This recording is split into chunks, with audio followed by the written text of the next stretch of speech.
Hello guys, अस्सलाम वालेकुम। कैसे हैं आप सब? उम्मीद है कि आप सब खैरियत से होंगे। और अगेन वेलकम करती हूँ मैं आपको अपने यूट्यूब चैनल पर awareness and fun with Farina. आज मैं आप सबके लिए एक बहुत इंपॉर्टेंट टॉपिक लेकर आई हूँ, bounded labour and child labour. You know कि पाकिस्तान में बाउंडेड लेबर, चाइल्ड लेबर बहुत ज्यादा है और आज भी कहीं ना कहीं हो रहा है। तो आज इस टॉपिक पर मैं आपसे बात नहीं करूंगी, बल्कि सर काशिफ बजीर जो है स्पार्क ऑर्गेनाइजेशन के जो इंचार्ज है, हम उनसे बात करेंगे, उनसे जानेंगे कि बाउंडेड लेबर, चाइल्ड लेबर क्या है और इसको हम कैसे खत्म कर सकते हैं। इसके सॉल्यूशंस के ऊपर भी हम बात करेंगे। तो चलें चलते हैं सर काशिफ से मिलने।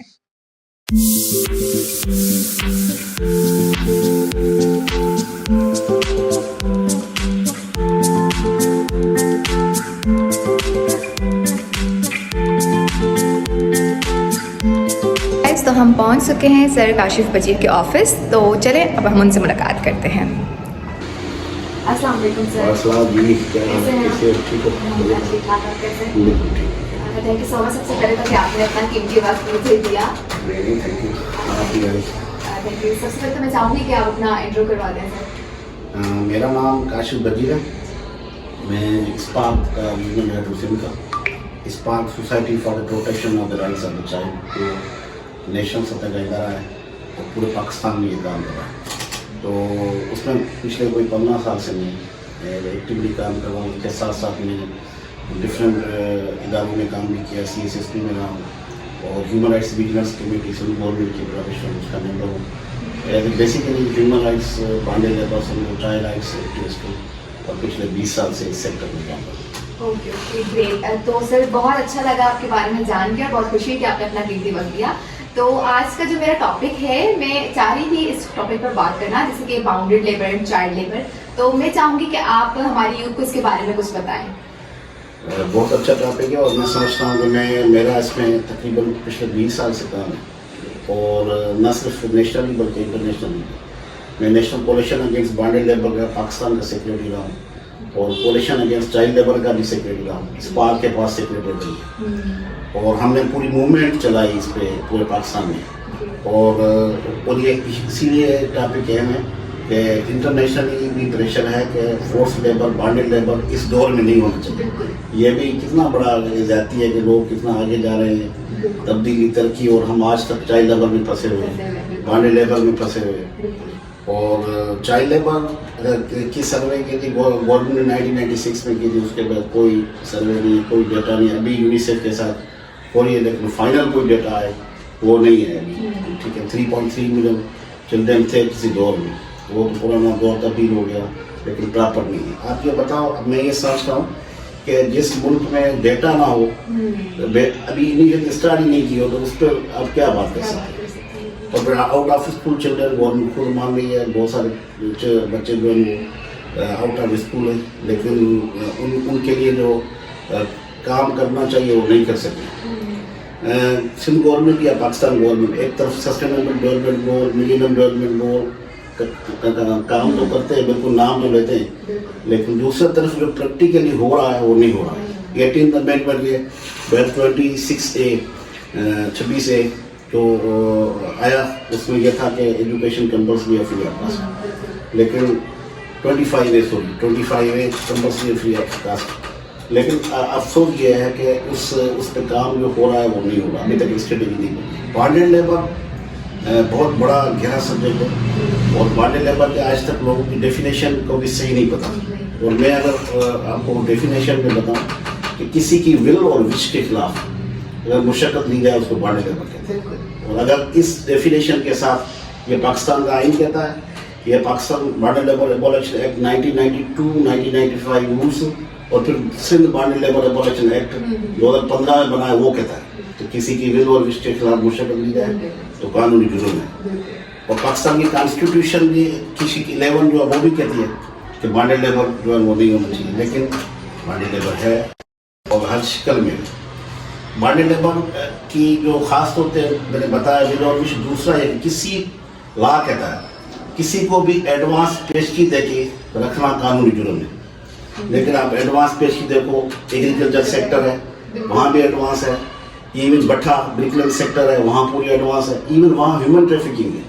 एक भट्ठे से दूसरे भट्ठे तक बंदे बेचे जाते, खरीदे जाते, फैमिली की फैमिली खरीदी जाती है। और जमींदार भी यहाँ जमीन ऐसी है जो हाई रखते हैं, उनको खरीदते बेचते हैं, 10 लाख मिली है, 15 लाख मिली है, 30 लाख मिली है। This is human trafficking. और ह्यूमन ट्रैफिकिंग मैं समझता हूँ कि सबसे आखिरी शिकल है।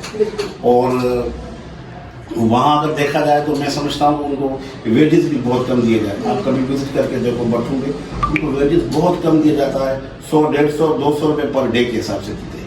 मतलब पर ईंट देते हैं, 1000 ईंट पे 800 रुपये देते हैं। 4-5 फैमिली मेंबर मिल के काम करते हैं। और ये तो इतना तो कोई किसी मजदूर की मजदूरी नहीं मिल सकती। वो कैसे? अच्छा, बॉन्डेड लेबर पाकिस्तान में कब से स्टार्ट हुआ ये थोड़ा मैं बताऊँ। दर्शन मसीह बैकग्राउंड बताओ। दर्शन मसीह 1988 में खत लिखा था चीफ जस्टिस को कि मेरा परदादा भट्टे पे काम करता था, मेरा दादा भट्टे पे काम करता था, मैं खुद काम कर रहा हूँ। मुझे लग रहा है कि उन्हीं पैसों में मेरी अगला नस्ल है वो भी करेगा। मिस मीन्स नस्ल दर नस्ल बुलाओ। ये तो एक बहुत बड़ी दुलारी की शिकल है। कोई एक सिंगल उसी ला के तहत केस रजिस्टर की, तो आप क्या इसको समझते?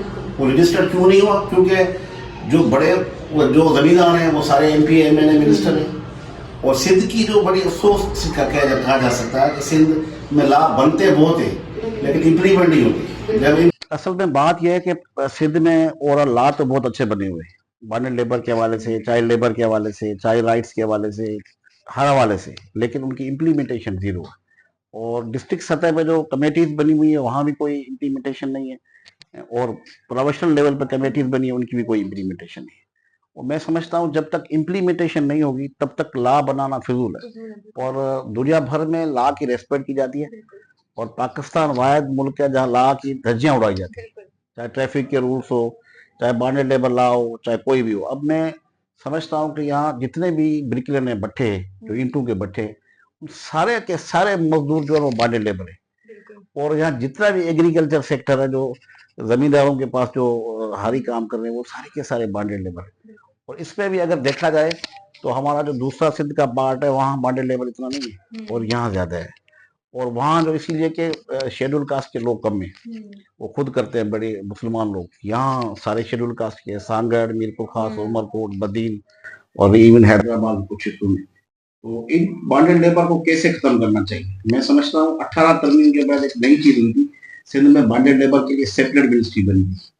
वो भी एबॉलिश की गई। तो क्यों ना बॉन्डेड लेबर के लिए सेपरेट मिनिस्ट्री बने। और उसके अलावा मुझे दुख होता है कभी कभी ILO में, इंटरनेशनल लेबर ऑर्गेनाइजेशन है, उनके इंटरनेशनल रूल्स हैं, उनके इंटरनेशनल डिक्लेरेशन है, वो पाकिस्तान ने रेटिफाइड भी किया है, लेकिन रेटिफाइड होने के बावजूद भी इम्प्लीमेंट नहीं हुई। वो ट्राई पार्टी उमर अफजल खान के दौर में bonded labour policy and plan of action बना था 2001 में। तो even child labour policy and plan of action बना था, अच्छा काम था। मेरे ख्याल में प्रोविंस को अभी अडॉप्ट करना चाहिए, same policy and plan of action and rehabilitation plan बनना चाहिए। ये बॉन्डेड लेबर जो आजाद भी होते हैं किसी NGO के थ्रू या किसी के थ्रू, उनकी प्रॉपर रिहेबिलिटेशन।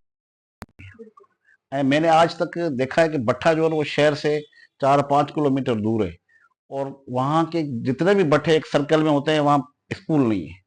ये सिंध एजुकेशन फाउंडेशन अगर काम करे तो क्यों ना उन भट्टों में स्कूल खोले, वो भी नहीं खोल रही है तो खोले। उनके जो मंशूर में लिखा हुआ है कि भाई 4 किलोमीटर दूर जहाँ भी स्कूल नहीं होगी वहाँ की जाएगी। तो स्पार्क ने कोशिश की यहाँ NFE सेंटर बनाए, नॉन फॉर्मल एजुकेशन सेंटर, लेकिन अब वो कितना, प्राइवेट सेक्टर तो इतना काम नहीं कर सकता, सेपरेटली तो करना चाहिए। चाइल्ड लेबर पे मुकम्मल बैन होना चाहिए। चाइल्ड लेबर और चाइल्ड वर्क की डेफिनेशन है उस पर बहुत बड़ा तजाद है, उसको खत्म करके चाइल्ड लेबर पे मुकम्मल, जिस मुल्क में चाइल्ड लेबर होता है वहाँ गुर्बत होगी, वो तरक्की नहीं कर पाएगी। बच्चों से काम लेने के बजाय बच्चों को स्कूल में होना चाहिए, यही तो सबसे बड़ा रीजन है जिसकी वजह से जो है वो हमें लॉस हो रहा है, हम इसको समझ नहीं पा रहे। और दूसरा ये कि देखो कि मैं समझता हूँ कि डिपार्टमेंट्स तो तब काम करेंगे जब कोई उनके पास एक्शन प्लान होगा, इनके पास एक्शन प्लान ही नहीं है। मैं क्या करूँ, एजुकेशन डिपार्टमेंट के पास कोई एक्शन प्लान नहीं है। अगर आप सोचो तो लेबर डिपार्टमेंट इतना बड़ा डिपार्टमेंट है, पहले उन्होंने सखर को चाइल्ड लेबर फ्री किया ILO की सपोर्ट से, कहाँ है सखर में उतना ही चाइल्ड लेबर। फिर जानशोरों को चाइल्ड लेबर फ्री किया, वो भी जानशोरों में उतना ही चाइल्ड लेबर। तो ये मजाक बस्ती वाली बात जो है वो सीरियस किसी इशू को लेते नहीं है, इनका इंटरेस्ट सिर्फ पैसों में होता है। करप्शन कहाँ की जाए और किस तरह से की जाए, पैसे कहाँ से बचाया जाए, मिनिस्टर को कैसे खुश किया जाए, उससे ऊपर बंदे किसको किस तरह खुश किया जाए।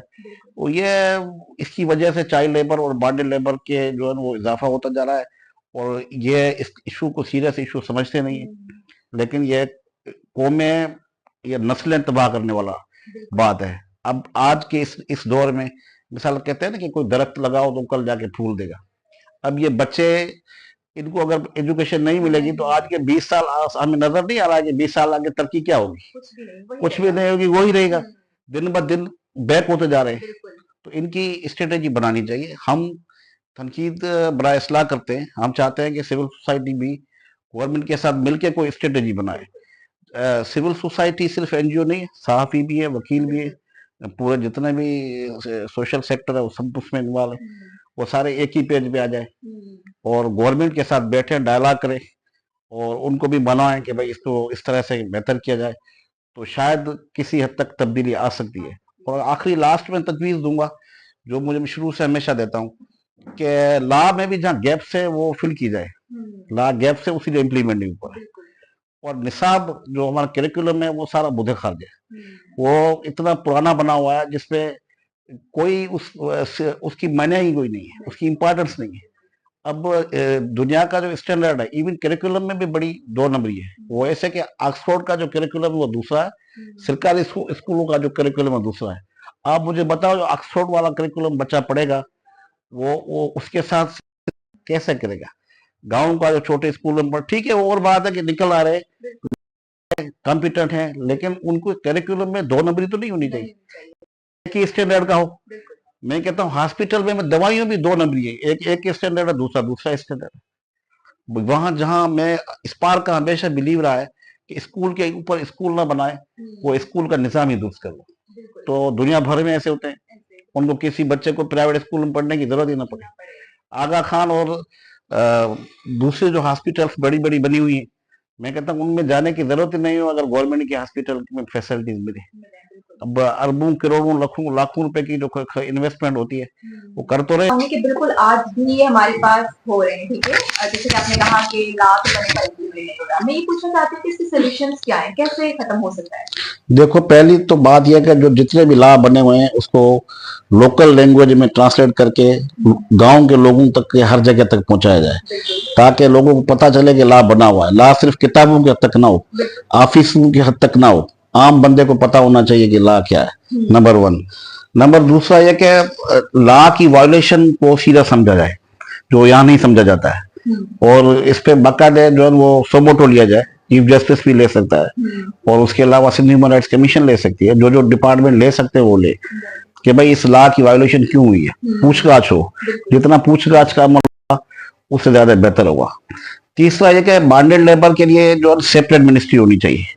और thank you so much sir Kashif कि आपने अपना कीमती वक्त दिया और हमें बाउंडेड और चाइल्ड लेबर के बारे में बताया। और लास्ट में मैं भी यही कहना चाहूंगी आप सबसे कि चाइल्ड लेबर, बाउंडेड लेबर को खत्म करने के लिए सबसे पहले जरूरी है अवेयरनेस, ठीक है। अवेयरनेस हमें होनी चाहिए अपने राइट्स की, ह्यूमन राइट्स की, चाइल्ड राइट्स की, तभी हम कुछ कर सकते हैं। और इसके अलावा जो है एजुकेशन मस्ट है। Thank you so much. Okay, so हम वापस आ चुके हैं फाइनली। सर वजीर से हमारी जो मीटिंग थी, जो डिस्कस थी, बहुत जबरदस्त रही। जैसे कि आप सबने सुना कि बाउंडेड लेबर, चाइल्ड लेबर क्या होता है, इसके बारे में हमने पढ़ा, और कितने हमारे पास इसके लाज हैं वो भी सर ने हमसे डिस्कस किए, और उन्होंने हमें इसके सॉल्यूशंस भी बताए। तो मैं भी लास्ट में आप सबसे यही कहना चाहूंगी कि अगर हम सब चाहते हैं हमारी सोसाइटी में, हमारी कम्युनिटी में चेंज आए, हमारे यूथ में चेंज आए, तो फिर हमने क्या करना है कि सबसे पहले अवेयरनेस, हमें अपने राइट्स के बारे में पता होना चाहिए कि अगर मैं एक वुमेन हूं तो एज अ वुमेन मेरे क्या राइट्स है, अगर एक मैन है तो एज अ मैन उसके क्या राइट्स है, ठीक है। हमें अपने राइट्स की नो हाउ नॉलेज लाजमी होनी चाहिए, क्योंकि अगर हमें नॉलेज होगी तभी हम अपने राइट्स के ऊपर बात कर सकते हैं। इसके अलावा एजुकेशन बहुत बहुत ज्यादा जरूरी सबके लिए, चाहे वो औरत हो, मर्द हो, या कोई भी हो, ठीक है। ह्यूमैनिटी के लिए एजुकेशन मस्ट है। सो इन चीजों के बारे में काम करने की जरूरत है। और इसके अलावा अगर मजीद इस तरह की आप वीडियोस देखना चाहते हैं अवेयरनेस से रिलेटेड, मैं इस तरह की बहुत सारी वीडियोस आप सबके लिए लेकर आऊंगी, लेकिन इस चीज के लिए मुझे आप सबके सपोर्ट की जरूरत है। अगर आप सब मुझे सपोर्ट करेंगे तो हर रोज मैं आपके लिए ऐसे नए नए टॉपिक्स लेकर आऊंगी, मजेदार टॉपिक्स जिस पर हम बात करेंगे, डिस्कस करेंगे। और मजीद ऐसी वीडियोस देखने के लिए मेरे चैनल के साथ जुड़े रहें और मुझे सब्सक्राइब करना ना भूलें, लाइक करना, शेयर करना। अपना ख्याल रखिएगा, दुआ में याद रखिएगा। मिलते हैं नेक्स्ट वीडियो में। अल्लाह हाफिज।